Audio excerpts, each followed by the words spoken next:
Good morning. We're going to get started in a couple of minutes or so, so please just bear with us while we get ready.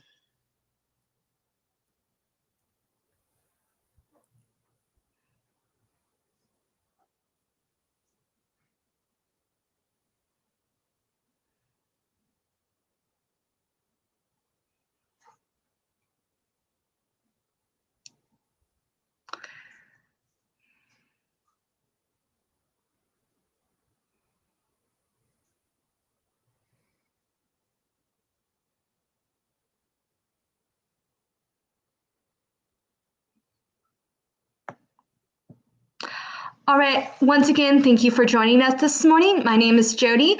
I am the Adult Service Programmer at the Fredericksburg Library. It is my great honor today to introduce Mary Bevan from Mary Washington Grief Support Services. Mary is here to talk to us today about grief for our children and also to give you a great book list for children experiencing grief. Mary will also be back again in the first Tuesday in July and August to talk about grief for different age groups. Thank you all for joining us. And Mary, if you would like to take it away. Thank you, Jody. I'm so glad to be here, especially to talk about this important topic of grief and children. I am the Community Bereavement Liaison for Mary Washington Grief Support Services. So my role is to facilitate grief groups and do education for the community. So if anybody is in need of grief support, please feel free to contact me. Jody's going to put my email address in the comments at the end. So today we're just going to talk about children under the age of 12. And then like Jody said, in July, I will present on teens. And then in August, we'll talk about adults. So fear not if you do not fit in the category of children's grief, there is more to come. But I hope you'll stay tuned. So just first, I wanted to identify some of our terms. So when we talk about grief, we're talking about a person's reaction to loss, which is comprised of thoughts, feelings, and behaviors that change over time. Now, mourning is a similar word that we often kind of sometimes use interchangeably, but it is slightly different. Mourning often describes the outward expression of grief, so kind of what other people see. And then we also use the word mourning to describe the period of time. So we sometimes say, oh, they're mourning. So they're in this period of grief after the loss. And now we'll specifically talk about children and grief. So as you can see at the top, this first one is for children ages 2 to 4, and then we kind of break it down going up towards age 12. These slides are really pulled from a worksheet from the Dougie Center, which is one of the renowned groups that cares for children and families who have experienced a death in the family. This is linked here in the presentation, but I will also make sure Jody has that link so she can add it to the comments on the page as well. So you can look at it in more detail. And then they also have tons of activities and other types of tip sheets that are loss specific. So whoops, there we go. So for ages 2 to 4, so their understanding of death is that it's not permanent. They do not understand that their person isn't going to come back, which can be really distressing for the caregivers because the child is going to ask likely, well, when is mommy coming back? When is grandpa coming back? Young children can see death as reversible. So, if they've ever had a pet pass away, they might say like, well, when is our fish coming back? When is our dog coming back? We often see common behaviors like crying, clinginess, irritability, behavior aggression, and telling the story to anyone, even strangers. Walking up to somebody in the grocery store and saying, my grandpa died, which again, for the caregiver can feel really distressing, but for the child is developmentally appropriate. And so I tell you this just to kind of be prepared that if your child has experienced a loss, this may be something that happens. And then how to help. Children are most likely to express themselves through their behavior and play. And of course, this is particularly true of this younger age group that might not have the language to describe how they're feeling, but they're going to act it out in their play. It's helpful to create a consistent routine, which is a theme that you'll see throughout these slides. This could be, just making sure that they're still going to school, that they are still going to any activities, maybe that they know who their new caregiver is going to be if the person who passed away was one of their primary caregivers. Providing short, honest explanations about the death. We come at this as adults where we have kind of this deep understanding of what it means for somebody to die and what these painful emotions are. We have words and language for this. Children don't have that, especially in this youngest age group. So, very short and concise explanations that use the word died or dead is extremely important for this younger age group, and you'll see moving up through the ages as well. Offer choices when possible. So you might not be able to decide, who is gonna take care of them after school now because grandma passed away, but you might be able to say, do we want to go to your uncle's house or to your aunt's house, right? There might be some choices that are possible. And then, of course, providing nurturing and reassurance. So when they are processing this loss, if they're crying, if they're having a tough time, providing that nurturing and reassurance. Our next age group is 5 to 8, so kind of younger elementary school. These are very concrete thinkers with a tendency towards magical thinking, which kind of seem counterintuitive, but the idea here is that we have to use concrete language because it's easy to be misinterpreted. They're kind of grabbing onto these euphemisms that we might say and storing them away and kind of creating their own narrative. They often still see death as reversible. And they can often feel responsible for the death. And again, this idea of magical thinking, believing that their thoughts or wishes caused the death, which to our adult brains doesn't sound logical, but to a child brain, they feel like their thoughts and feelings have more power than they do. So being sure to clarify with the child that nothing that they said or did or thought caused this death. You'll often see, and I think this is what's confusing for adult grievers when we see kids who have had a loss, is that there's often short periods of strong reaction mixed with acting like nothing has happened. So, it might be that the child comes over and is crying and upset, and then all of a sudden they're going back and jumping on the trampoline with their cousins, like nothing has happened. And so this kind of going back and forth is very common, especially in this age group. But it doesn't mean that they're not grieving. What it means is that they're going to grieve in these bursts, and they need to have the support of their caregivers and their support system during those times. But it doesn't mean that they're not grieving when they are acting like nothing happened. There's often concerns about safety and abandonment. This kind of worry about who's going to take care of them. Well, if my dad passed away, then what if my mom passes away? Then what are we going to do? So just reassuring them that there will always be somebody to care for them, that they will always be safe. And then again, regressive behaviors. So in this age group, we tend to see kind of reverting back to some of those younger kid behaviors like bedwetting, pretending like they can't tie their shoe, some of those things that they've already gained those skills and now kind of moving backwards, seemingly like they've regressed. But this is a common reaction to grief. And then lastly is physical complaints, which actually happens throughout our lifespan, that grief affects us in physical ways. In this age group, though, kids tend to use their bodies. They tend to feel their feelings in their bodies more than being able to verbalize with words, I'm feeling sad or I'm feeling nervous. Instead, they say, I have a headache. I have a stomach ache. I just don't feel good.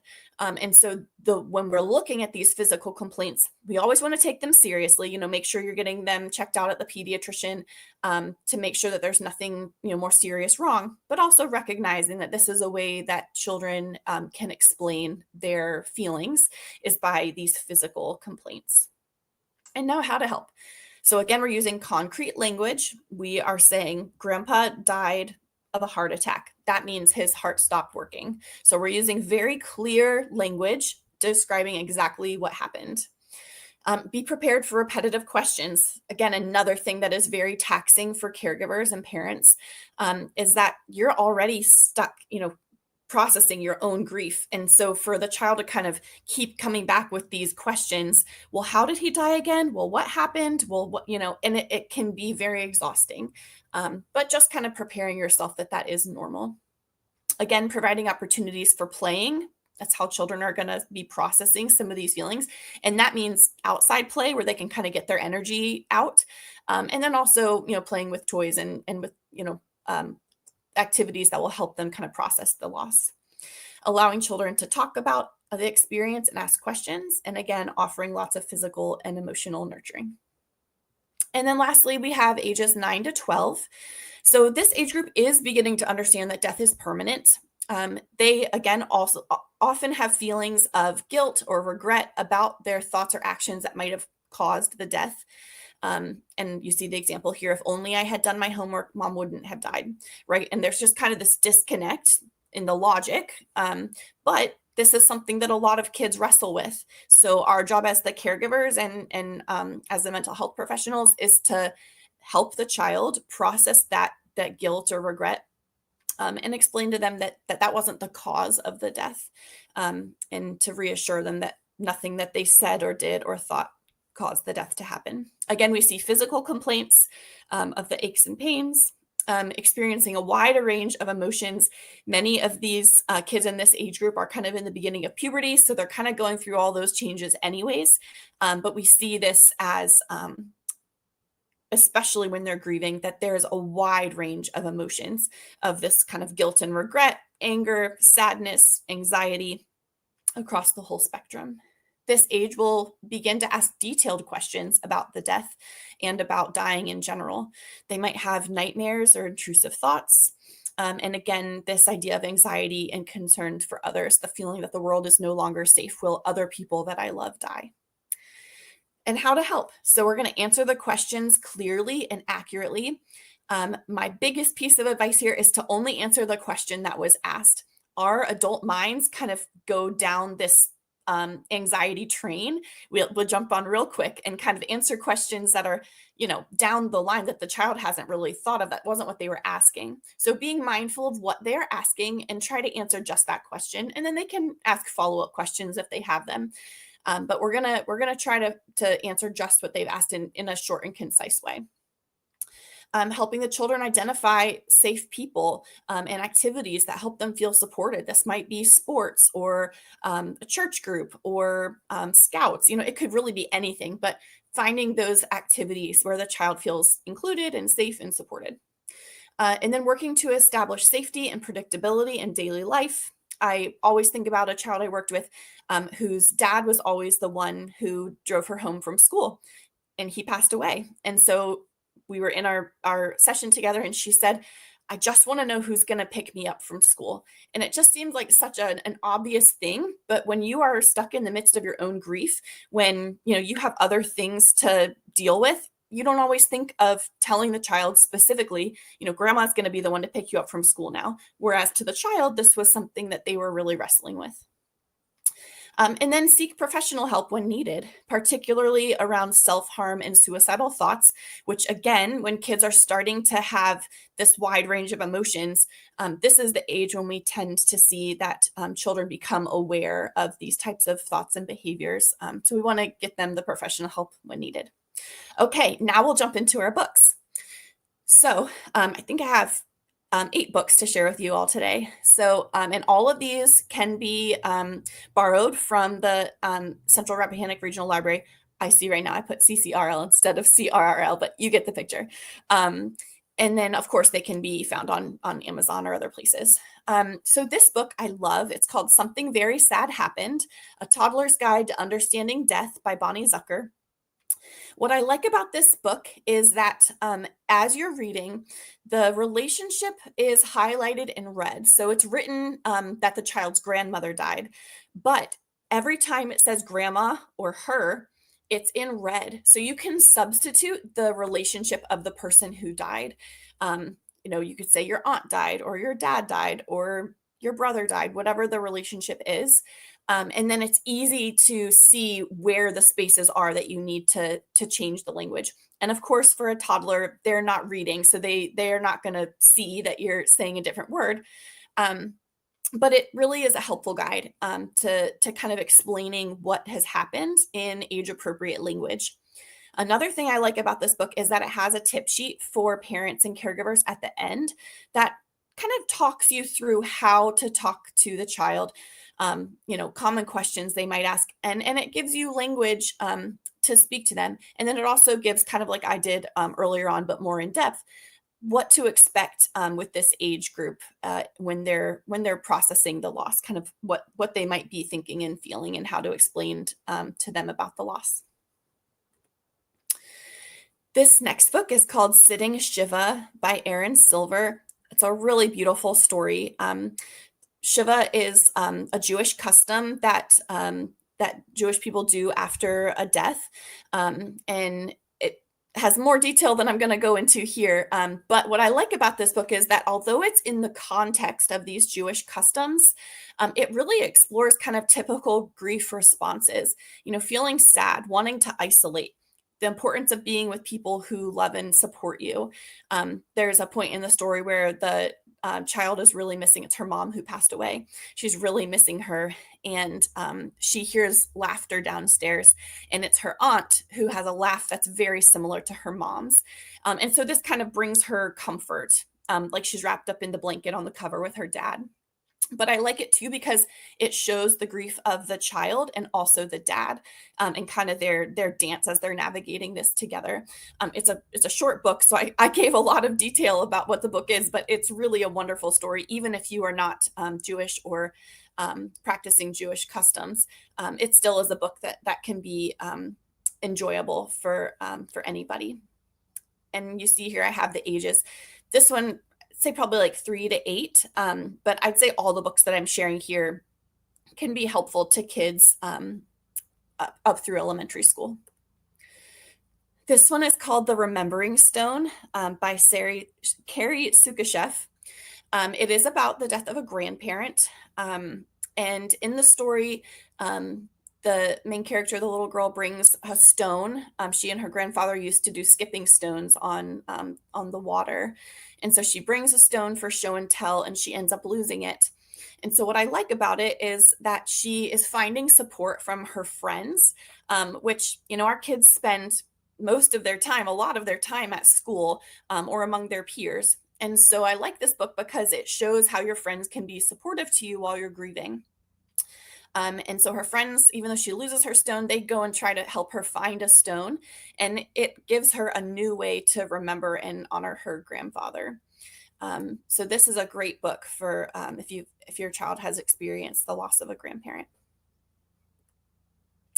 I absolutely love this book. It's called Zora the Story Keeper. It is in the context of the child's aunt is sick and then dies.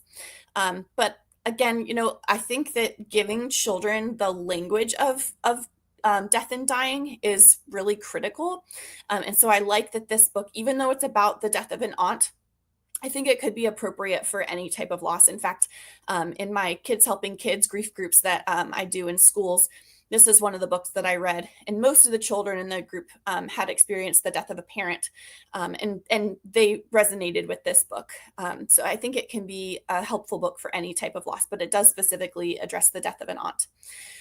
So Zora's aunt is kind of the storyteller, the story keeper of the family. And throughout the story, you hear these stories of the family and the relationship between Zora and her aunt. And then at the end, the aunt passes away, and she gives the book to be the story keeper to Zora. And so it's a way that she is able to stay connected to her aunt and kind of continue the story, which I think is a really beautiful example of what our job is as the people who are still here, to carry on the story and the legacy of the people who have passed away. This next book is called The Longest Let's Go Boy. It's by Derek Wilder. It's about pet loss, and it's a really fun book because it's written from the dog's point of view as he is going through the last phase of his life. It is written, primarily for that younger age group, but I think any child would find this book enjoyable. It's really sweet, has great illustrations, and it's just a fun idea to have the book from the perspective of the dog. So it talks about how his body has gotten sick and old, and he's not able to run and jump and play the way he did when he was younger, and that he kind of goes into this beyond. And then at the end of the story, he sees the child that has a new puppy, and he's says how happy he is that the child has found another buddy to play with. So a really sweet story if your child has experienced the loss of a pet, especially a dog. This next one is called Badger's Parting Gifts by Susan Varley. Again, appropriate for elementary aged kids. Badger is an older member of this animal community, and he realizes that he is coming to the end of his life. And so he tells his friends that he is going to be going down a long tunnel, and he does eventually write a note, that he realizes that he's at the end, and that he ends up passing away. And the animals are just devastated. They're so sad. And what they find, though, is that Badger has given them each a gift, something that they can remember him by, these special memories. And so the story really is about kind of gathering those memories, those special things that the person who died has given you, and that you can kind of carry those with you. And bring the person's legacy with you. So it is not explicitly about grandparent loss, or the relationship isn't defined. So it could be appropriate for any type of loss. But Badger is meant to be kind of an old animal. But this is a really sweet book. It is a little bit longer than some of the other books. So depending on the attention span of the child you're reading with. But it does, of course, have good illustrations. And they say that similarly for this one, The Fall of Freddie the Leaf by Leo Buscaglia, it also is a little bit longer. So just keeping that in mind with the attention span of your child. This is a cool story because it's exploring death through the life cycle of a tree. So that goes through seasons, spring, summer, fall, winter, and then also just kind of the natural life cycle of the tree.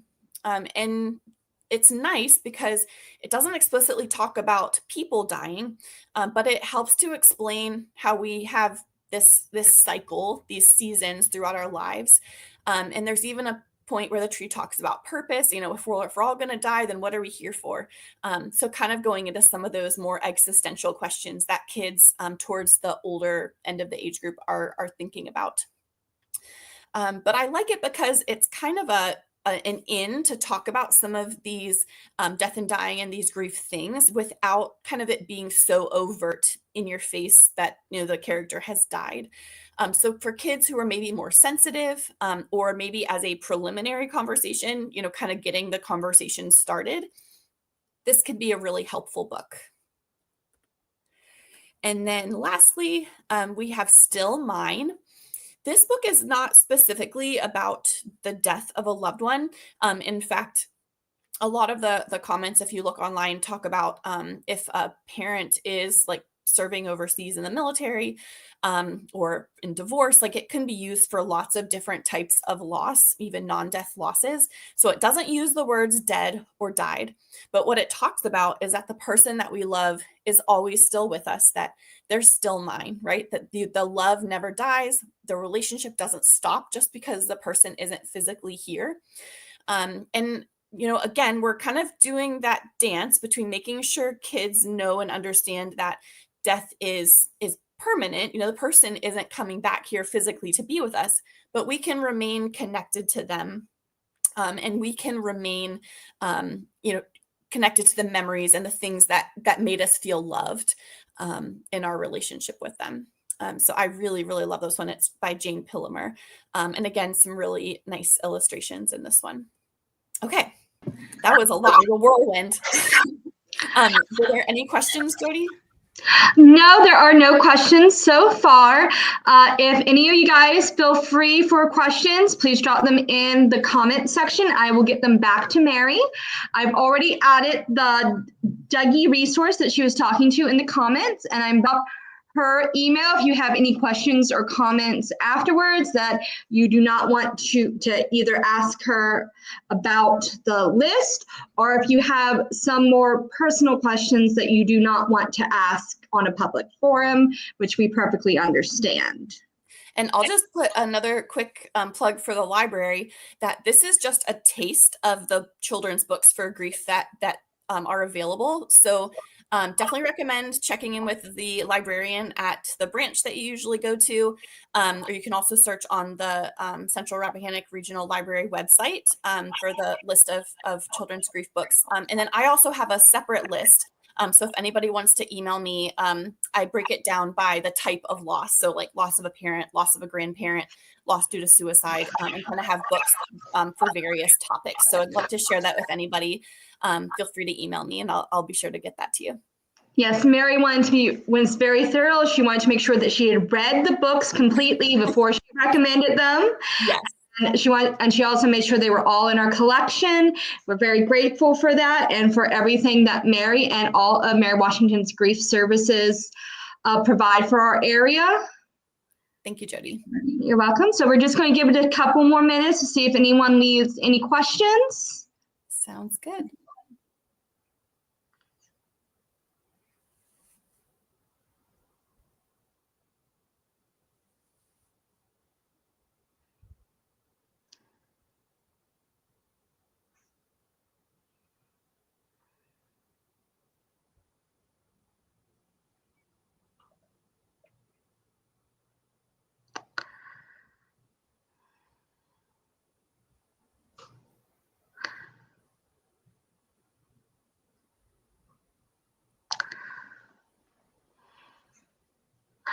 All right, so there doesn't seem to be any questions currently. Again, Mary's email is in the comments if you would like to contact her after this. So is the resource that she mentioned. Please join us again on July 1st at 11 a.m. on either Facebook or YouTube for her next books on grief dealing with teens. Thank you, Jody. All right. Well, thank you all again for joining us today. And again, a huge thank you to Mary and all of Mary Washington Grief Services.